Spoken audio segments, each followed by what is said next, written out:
Straight from the Heart, 10. 13 Talks on the Practice of Meditation. By Venerable Acariya Maha Boowa Ñanasampanno. Translated from the Thai. By Thanissaro Bhikkhu. Copyright 1994. The radiant mind is unawareness. Normally the mind is radiant and always ready to make contact with everything of every sort. Although all phenomena without exception fall under the laws of the three characteristics stress, inconstancy, and not self, the true nature of the mind doesn't fall under these laws. The extent to which the mind does follow these laws is because the things that fall under these three characteristics come spinning in and become involved with it, so that it goes spinning along with them. Even then, though, it spins in a way that doesn't disintegrate or fall apart. It spins with the things that have the power to make it spin, but the natural power of the mind itself is that it knows and does not die. This deathlessness is something that lies beyond disintegration. This non-disintegration is something that lies beyond the three characteristics and the common laws of nature. But we're not aware of it because conventional realities become involved with the mind and surround it, so that the mind's behavior conforms thoroughly to theirs. The fact that we're unaware that birth and death are things that have always been with the mind infected by defilement, is because ignorance itself is an affair of defilement. Birth and death are an affair of defilement. Our own true affair, the affair that's ours pure and simple, the affair of the mind pure and simple, is that we don't have the power to be our own true self.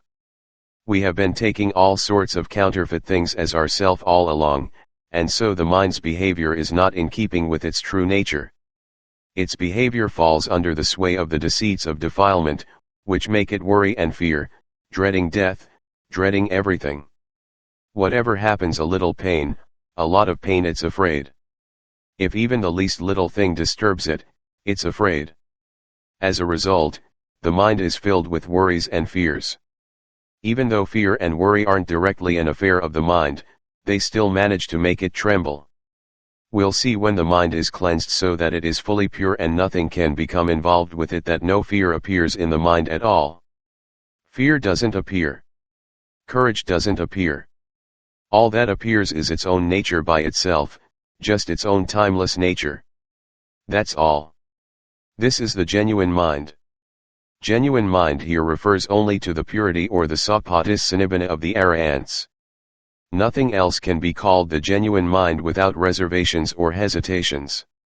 I, for one, would feel embarrassed to use the term for anything else at all. The original mind means the original mind of the round in which the mind finds itself spinning around and about, as in the Buddha saying. Monks, the original mind is radiant. Notice that, but because of the admixture of defilements or because of the defilements that come passing through, it becomes darkened. The original mind here refers to the origin of conventional realities, not to the origin of purity. The Buddha uses the term pabasaram pabasaramidam siddham bhikkhav, which means radiant. It doesn't mean pure. The way he puts it is absolutely right. There is no way you can fault it. Had he said that the original mind is pure, you could immediately take issue. If the mind is pure, why is it born? Those who have purified their minds are never reborn. If the mind is already pure, why purify it? Right here is where you could take issue. What reason would there be to purify it? If the mind is radiant, you can purify it because its radiance is unawareness incarnate, and nothing else. Meditators will see clearly for themselves the moment the mind passes from radiance to mental release, radiance will no longer appear. Right here is the point where meditators clearly know this, and it's the point that lets them argue, because the truth has to be found true in the individual heart. Once a person knows, he or she can't help but speak with full assurance. Thus the fact that our mind is surrounded, made to fear, to worry, to love, to hate, or whatever, is caused entirely by the symptoms of conventional reality, the symptoms of defilement. We have no mental power of our own. We have only the power of defilement, craving, and mental effluence pushing and pressuring us day and night while we sit, stand, walk, and lie down. Where are we going to find any happiness and ease as long as these things, which are constantly changing, keep provoking the mind to change along with them without our being aware of the fact? There can be no ease in this world, none at all, until these things can be completely eradicated from the heart. Until then, we can have no secure ease and relief in any way. We can only shift and change about, or lean this way and that, depending on how much we're provoked by the things that come and involve us.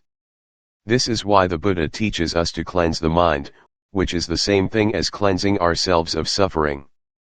There is no one who has genuinely penetrated the principles of the truth like the Lord Buddha. Only he can be called Sayamhu, one who needs no teaching or training from anyone else. In curing his heart of defilement, he performed the duties of both student and teacher, all by himself.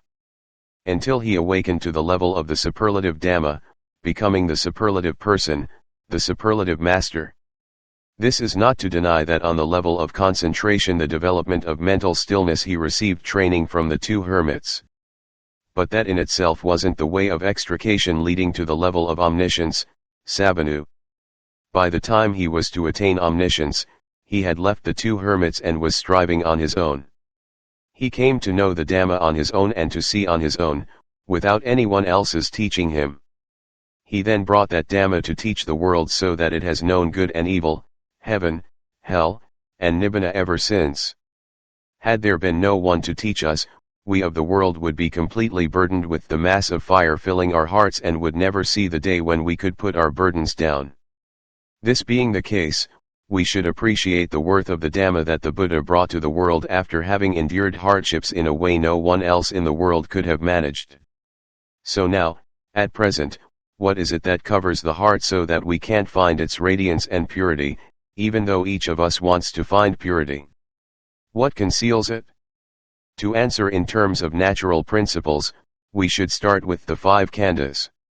As for the mind of unawareness, we can save that for later.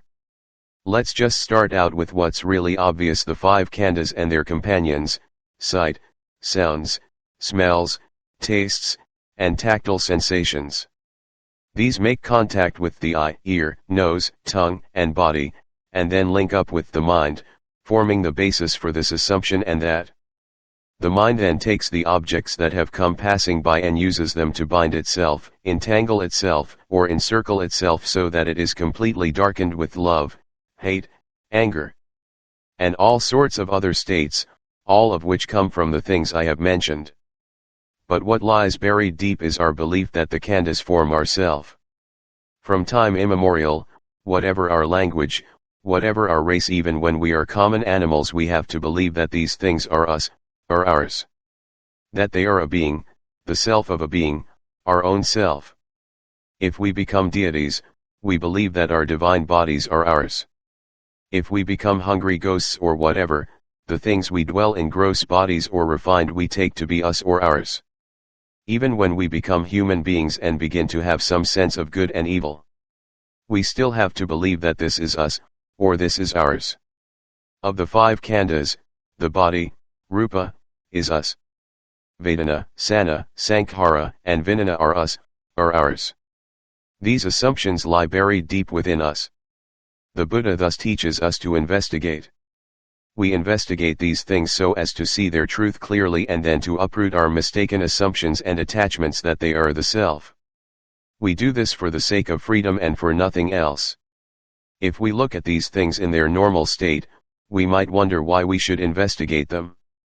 Sights are simply sights, sounds are sounds, smells, smells, tastes, tastes, tactile sensations are simply natural phenomena as they've always been.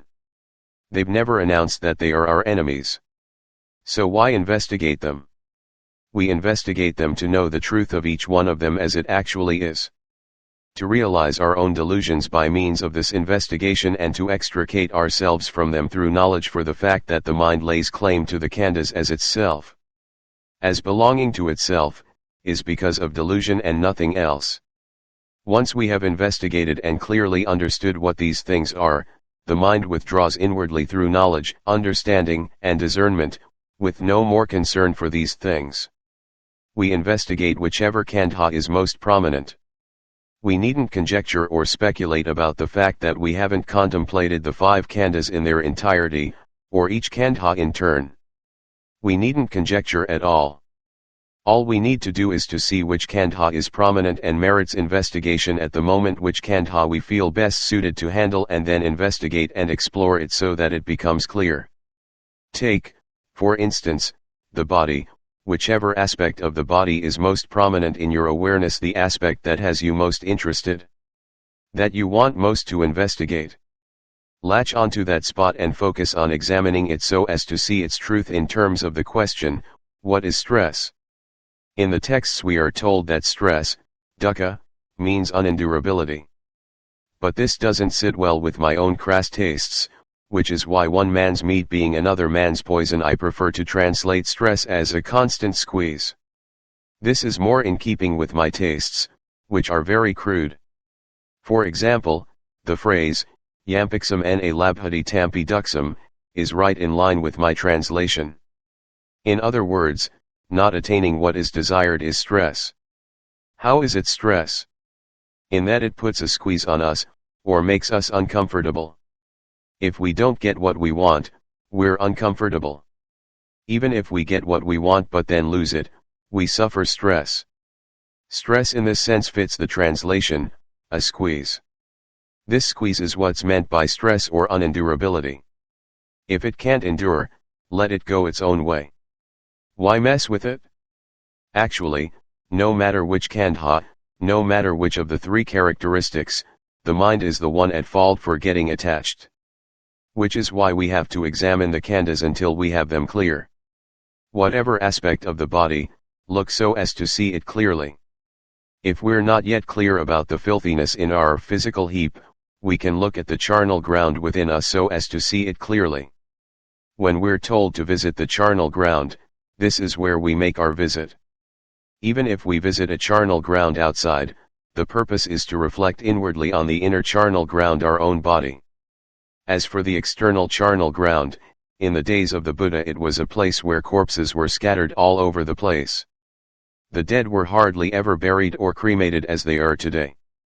So the Buddha taught monks to visit the charnel ground, where old corpses and new were scattered everywhere. He also gave detailed instructions as to the direction from which to enter, in keeping with his sharp intelligence as a self-dependent Buddha, the teacher of the world. He said to approach from the upwind side and not from the downwind side.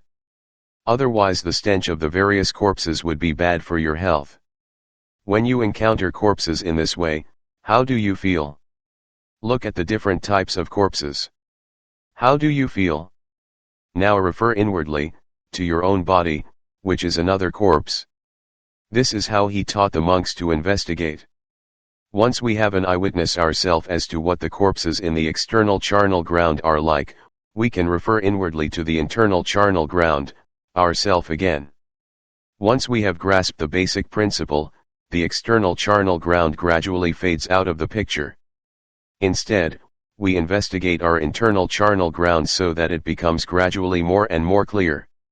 In other words, we see how this body is a well of filth. Repulsive. Something that constantly has to be washed, bathed, and cleaned. Is there anything that, once it has become involved with any part of the body, remains clean? Even the food we eat, once we consume it, becomes filthy from the moment it enters the mouth and passes on down. Our clothing is also dirty.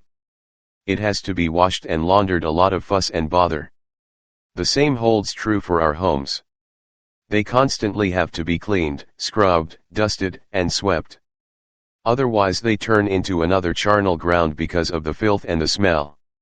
Everywhere, wherever human beings live, has to be cleaned because human beings are filthy. And since our bodies are already filthy, everything that comes into contact with them becomes filthy. Even food, delicious, inviting, appealing food, once it becomes mixed with the filth in the body, such as saliva, becomes filthy as well.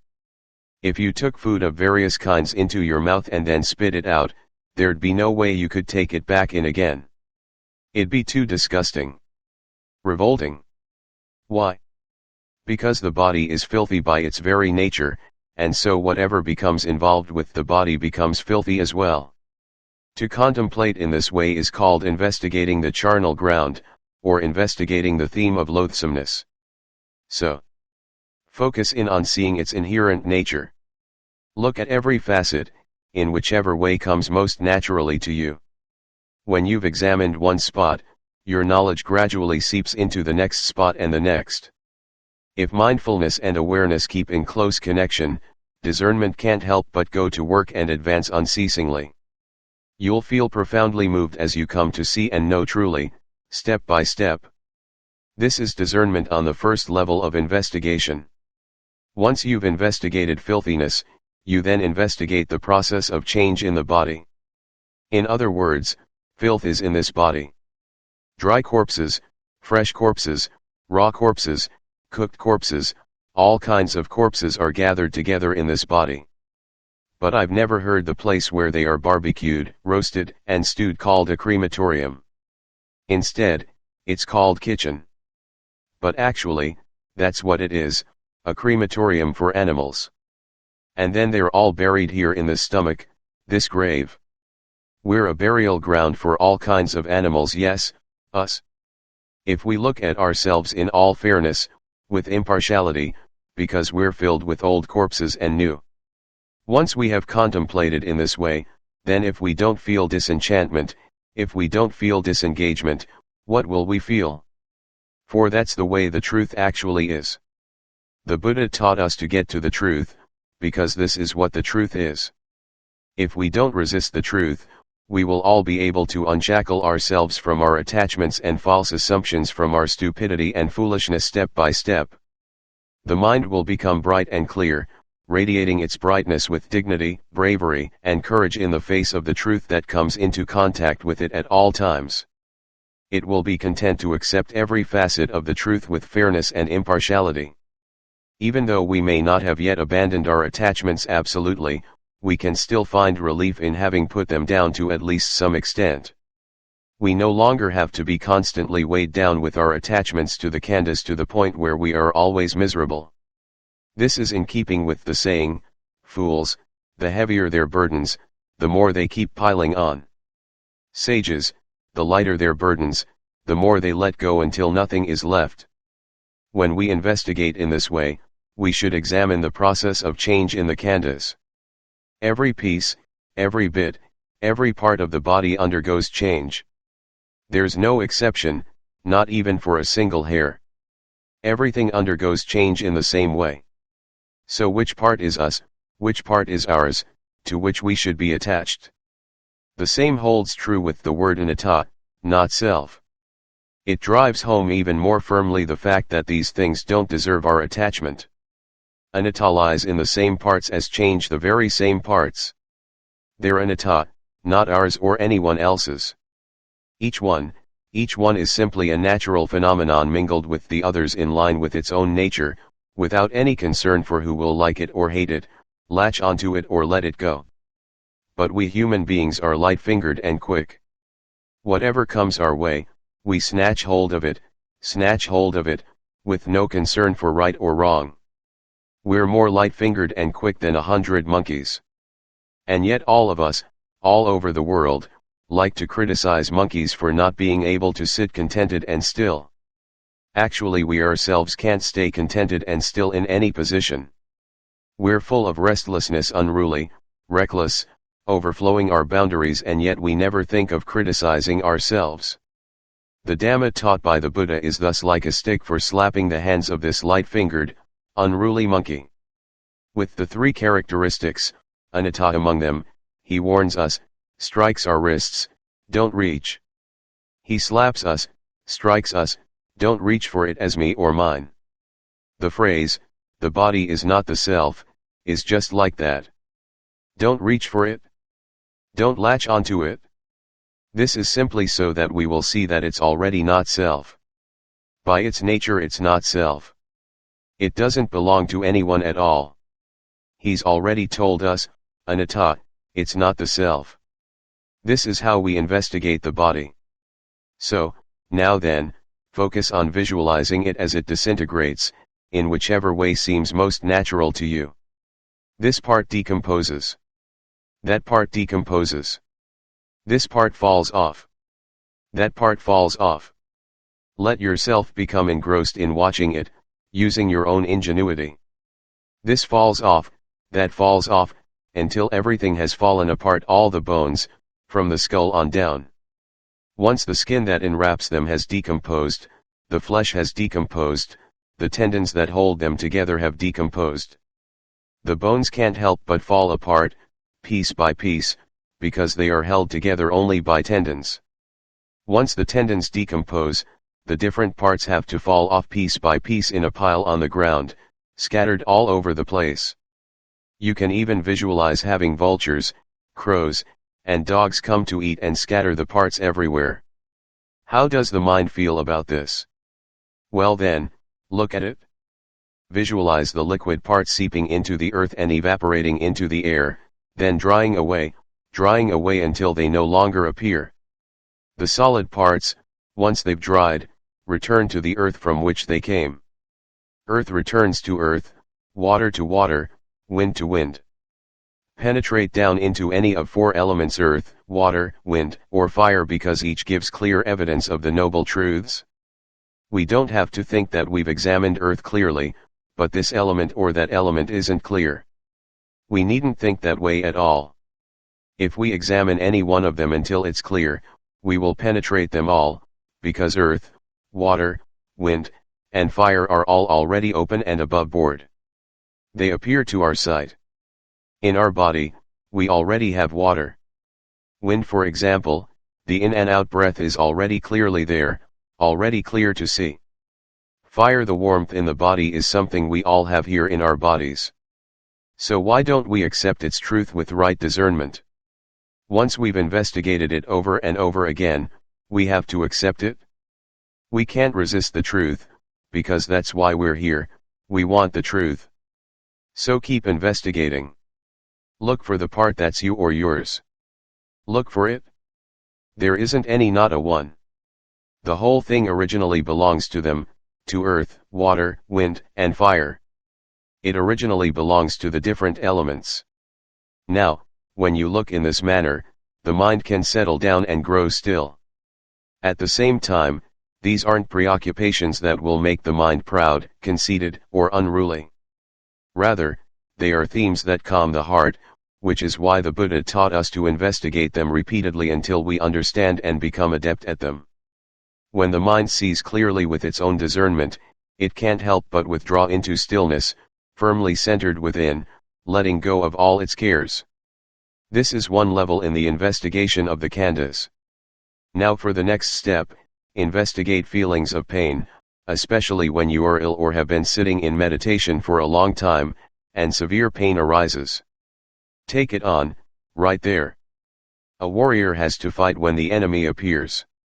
If there's no enemy, how can you call him a warrior? And what's the enemy? Feelings of pain, the enemy of the heart. When you're ill, where does it hurt? There, you have your enemy. If you're a warrior, how can you run away and hide? You have to fight until you gain knowledge and then use that knowledge to come out victorious. So, what does the pain come from? From the time we were born until we first sat in meditation, it wasn't there. Before we first became ill, it didn't appear. It appears only now that we're ill. Before that, where was it hiding? If it's really us, our mind should have been aware of it at all times, so why hasn't this kind of pain appeared at all times? Why is it appearing now? If the pain is us, then when it vanishes, why doesn't the mind vanish with it? If they're really one and the same thing, they have to vanish together. The pain should appear as long as the mind is aware. If they're one and the same thing, the pain shouldn't vanish. You have to look and investigate until this is clear. At the same time, analyze the body when the pain arises, when, for example, your legs ache or when this or that bone hurts. Fix your attention on the bone if the bone is really hurting. Is the bone the pain? Ask yourself. And whatever you're asking about, focus your attention right there. Don't ask in the abstract or absent-mindedly. Ask in a way that focuses the mind right down to see the truth. Focus steadily right on the pain. Stare the mind right down on whichever bone you identify with the pain. Look carefully to see, is this bone the pain? Fix your attention there. Really observe with your own discernment. If this bone is really the pain, then when the pain vanishes, why doesn't the bone vanish with it? If they really are one and the same thing, then when the pain vanishes, the bone should vanish too. It shouldn't remain. But look, when the disease goes away, or when we get up from sitting in meditation, the really severe pain vanishes, the stress vanishes. So if they are one and the same thing, why doesn't the bone vanish as well? This shows that they aren't one and the same. The feeling isn't the same as the body. The body isn't the same as the feeling. Similarly, the body and the mind aren't one and the same. Each has its own separate reality. Distinguish them so as to see them clearly in line with this truth, and you'll understand their true nature through discernment, with no doubts at all. Feeling will appear in its true nature. Ultimately, the investigation will come circling into the mind. The pain will gradually shrink into itself, away from the mind's assumptions. In other words, you will see that the mind is the culprit. The mind is the instigator. The physical pain will gradually subside and fade away. The body will simply be there as the body, with the same reality it had before the pain appeared. And now that the pain has vanished, the flesh, skin, tendon, bone or whatever part you had identified as the pain will maintain its reality in the same way. It isn't the pain. The body is the body. The feeling is the feeling. The mind is the mind.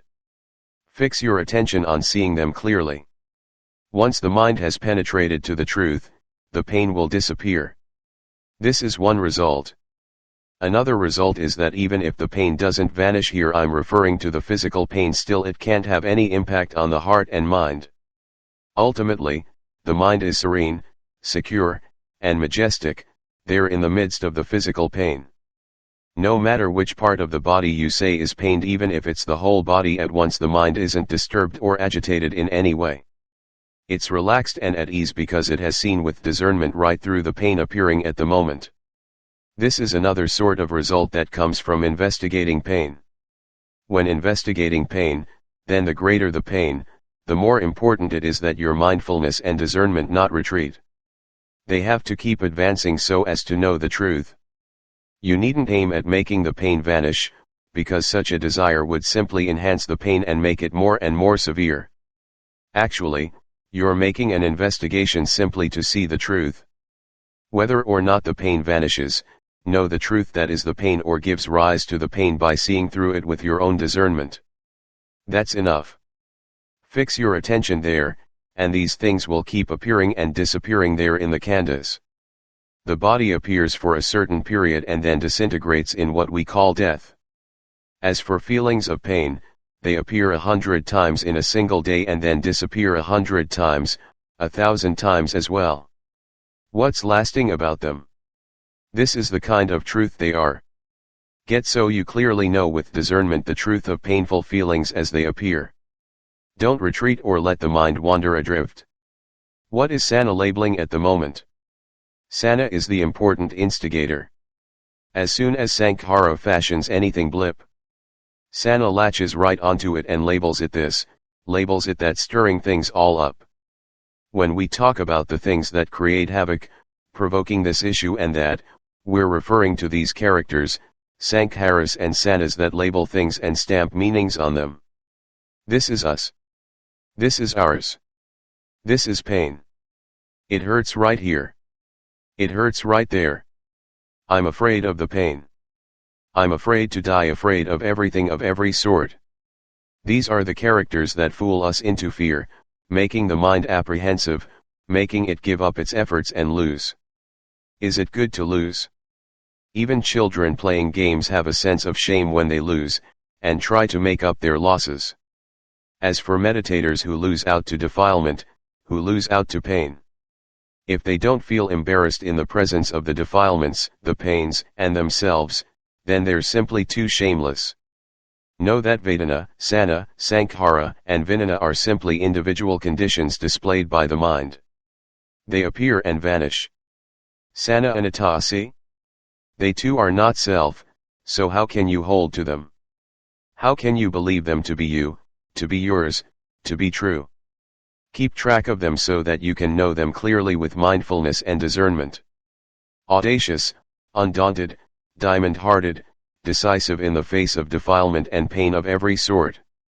Sankharas, mental formations, they form blip, blip, blip in the heart.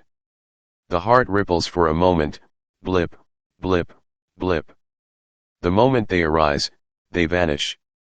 So what substance or truth can you find in these sanas and sankharas? Vijnana, cognizance, as soon as anything comes into contact, this takes note and vanishes, takes note and vanishes. So ultimately, the khandhas are full of nothing but appearing and vanishing. There's nothing lasting about them that can give us any real sustenance or nourishment. There's not even the least bit of substance to them. So use your discernment to investigate until you see clearly in this way, and you will come to see the real Dhamma taught by the Buddha, which has not been otherwise from time immemorial and by the same token will never be otherwise at all. Once we've investigated to this extent, how can the mind not withdraw into stillness until it is plainly apparent? It has to be still. It has to stand out. The mind's awareness of itself has to be prominent because it has withdrawn inwardly from having seen the truth of these things. The mind has to be prominent. Pain, no matter how horribly severe, will dissolve away through investigation, through the mind's having clearly seen its truth. Or if it doesn't go away, then the pain and the mind will each have their own separate reality. The heart will be inwardly majestic, undaunted, unfearing. When the time comes for death, let it happen. There is no more fear, because death is entirely a matter of rupa, vedana, sana, sankhara, and vijnana. It's not a matter of the knower, the heart breaking apart. It's not the knower, the heart that dies. Only those other things die. The mind's labels and assumptions have simply fooled it into fear. If we can catch sight of the fact that these labels and assumptions are illusions and not worthy of credence, the mind will withdraw inwardly, no longer believing them, but believing the truth instead, believing the discernment that has investigated things thoroughly. Now, when the mind has investigated time and again, ceaselessly, relentlessly, it will develop expertise in the affairs of the khandhas. The physical khandha will be the first to be relinquished through discernment. In the beginning stage of the investigation, discernment will see through the physical khandha before seeing through the others and will be able to let it go. From there, the mind will gradually be able to let go of vedana, sana, sankhara, and vijnana at the same time. To put the matter simply, once discernment sees through them, it lets go. If it has yet to see through them, it holds on. Once we see through them with discernment, we let them go completely because we see that they are simply ripplings in the mind, blip, blip, blip without any substance at all. A good thought appears and vanishes. A bad thought appears and vanishes. Whatever kind of thought appears, it's simply a formation and as such it vanishes.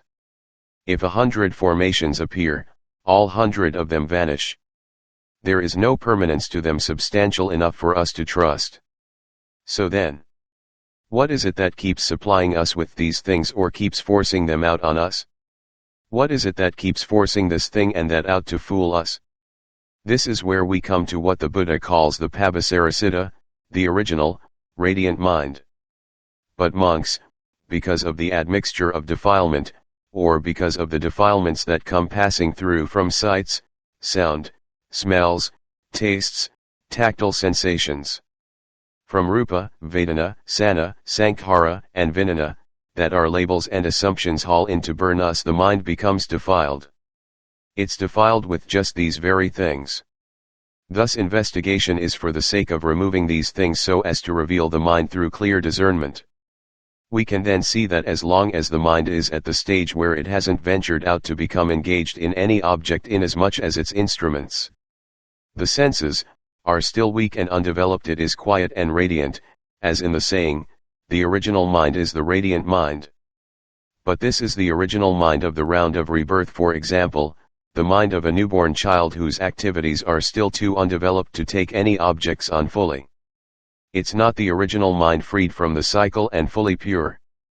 So while we investigate around us stage by stage, the symptoms of defilement that used to run all over the place will be gathered into this single point, becoming a radiance within the mind. And this radiance, even the tools of super-mindfulness and super-discernment will have to fall for it when they first meet with it. Because it's something we have never seen before, never met before, from the beginning of our practice or from the day of our birth. We thus become awed and amazed. It seems for the moment that nothing can compare to it in magnificence. And why shouldn't it be magnificent? It has been the king of the round of rebirth in all three worlds, the world of sensuality, the world of form, and the world of formlessness since way back when, for countless eons. It's the one who has wielded power over the mind and ruled the mind all along. As long as the mind doesn't possess the mindfulness and discernment to pull itself out from under this power, how can it not be magnificent? This is why it has been able to drive the mind into experiencing birth on various levels without limit. Independence on the fruits of the different actions it has performed under the orders of the ephemeral defilements. The fact that living beings wander and stray, taking birth and dying unceasingly, is because this nature leads them to do so. This being the case, we have to investigate it so as to see it plainly. Actually, radiance and defilement are two sides of the same coin because they are both conventional realities. The radiance that comes from the convergence of the various defilements will form a point, a center, so that we can clearly perceive that this is the center of the radiance. When any defilement appears, in correspondence with that state or level of the mind, a very refined stress will arise in the center we call radiant. Thus radiance, defilement, and stress, all three are companions. They go together. For this reason, the mind possessing this radiance must worry over it, guard it, protect it, maintain it, for fear that something may come to disturb it, jar it, obscure its radiance. Even the most refined adulteration is still an affair of defilement, about which we as meditators should not be complacent. We must investigate it with unflagging discernment. In order to cut through the burden of your concerns once and for all, you should ask yourself, what is this radiance? Fix your attention on it until you know. There's no need to fear that once this radiance is destroyed, the real you will be destroyed along with it. Focus your investigation right at that center to see clearly that this radiance has the characteristics of inconstancy, stress, and not self, just like all the other phenomena you have already examined. It's not different in any way, aside from the difference in its subtlety. Thus nothing should be taken for granted. If anything has the nature of conventional reality, let discernment slash away at it. Focus right down on the mind itself. All the really counterfeit things lie in the mind. This radiance is the ultimate counterfeit, and at that moment it's the most conspicuous point. You hardly want to touch it at all, because you love it and cherish it more than anything else. In the entire body there is nothing more outstanding than this radiance. Which is why you are amazed at it, love it, cherish it, dawdle over it, want nothing to touch it. But it's the enemy king, unawareness. Have you ever seen it? If you haven't, then when you reach the stage in your practice you'll fall for it of your own accord. And then you'll know it of your own accord. No one will have to tell you when mindfulness and discernment are ready. It's called avijja, unawareness. Right here is the true unawareness. Nothing else is true unawareness. Don't go imagining avijja as a tiger, a leopard, a demon, or a beast. Actually, it's the most beautiful, most alluring Miss Universe the world has ever seen. Genuine unawareness is very different from what we expect it to be. When we reach genuine unawareness, we don't know what unawareness is, and so we get stuck right there. If there's no one to advise us, no one to suggest an approach, we are sure to stay stuck there a long time before we can understand and work ourselves free. But if there is someone to suggest an approach, we can begin to understand it and strike right at that center, without trusting it. By investigating it in the same way we have dealt with all other phenomena. Once we've investigated it with sharp discernment until we know it clearly, this phenomenon will dissolve away in a completely unexpected way. At the same time, you could call it awakening, or closing down the cemeteries of the round of rebirth, the round of the mind, under the shade of the Bodhi tree. Once this phenomenon has dissolved away, something even more amazing that has been concealed by unawareness will be revealed in all its fullness. This is what is said to be like the quaking of the cosmos within the heart. This is a very crucial mental moment, when the heart breaks away from conventions. This moment, when release and conventional reality break away from each other, is more awesome than can be expressed. The phrase, the path of arahantship giving way to the fruition of arahantship, refers to precisely this mental moment, the moment in which unawareness vanishes. As we are taught, when the path is fully developed, it steps onward to the fruition of arahantship, which is the Dhamma, the mind at its most complete. From that moment on, there are no more problems. The phrase, the one nibbana, is fully realized in this heart in the moment unawareness is dissolving. We are taught that this is the moment when the path and the fruition which are appear come together and meet. If we were to make a comparison with climbing the stairs to a house, one foot is on the last step, the other foot is on the floor of the house. We haven't yet reached the house with both feet. When both feet are on the floor of the house, we've reached the house.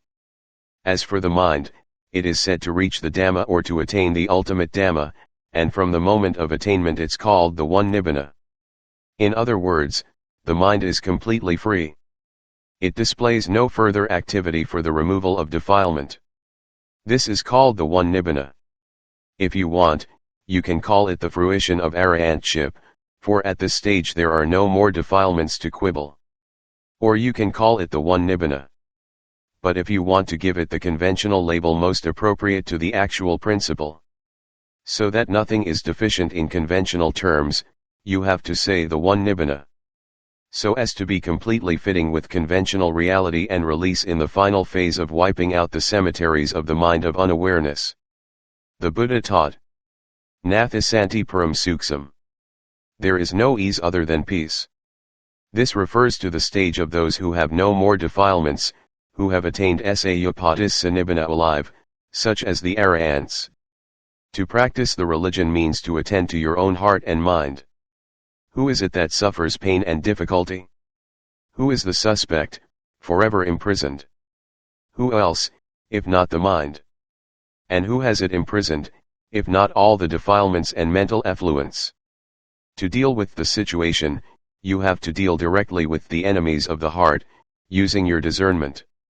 For only sharp discernment is capable of dealing with the defilements until they dissolve away of their own accord, as I have already mentioned. From that point on, there are no more problems. As for Rupa, Vedana, Sana, Sankhara, and Vinana, they're simply conditions, just conditions no longer capable of affecting or provoking the mind. The same with sights, sounds, smells, tastes, and tactile sensations, each has its separate reality. To each one we say, if it exists, it exists. If not, no matter. The only problem has been the mind that makes labels and assumptions through its own stupidity. Once it gains enough intelligence, it becomes real.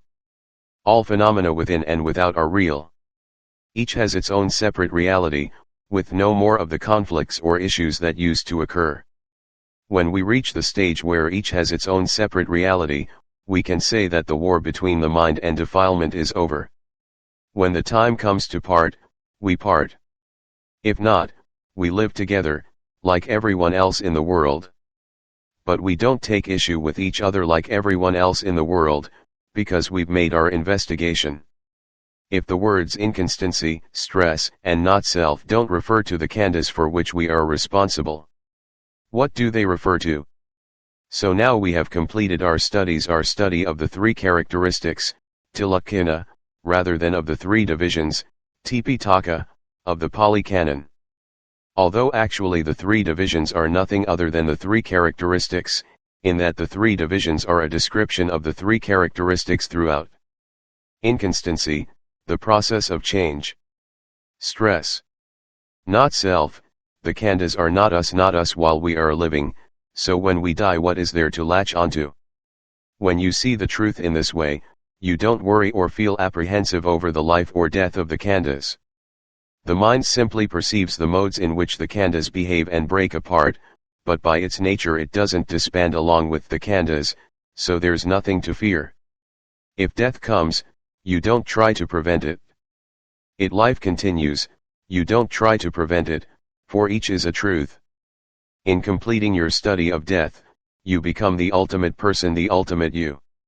When you have completed your study of death, you don't fear death. If life continues, let it continue. If death comes, let it die, for you have spread a net around yourself with your discernment.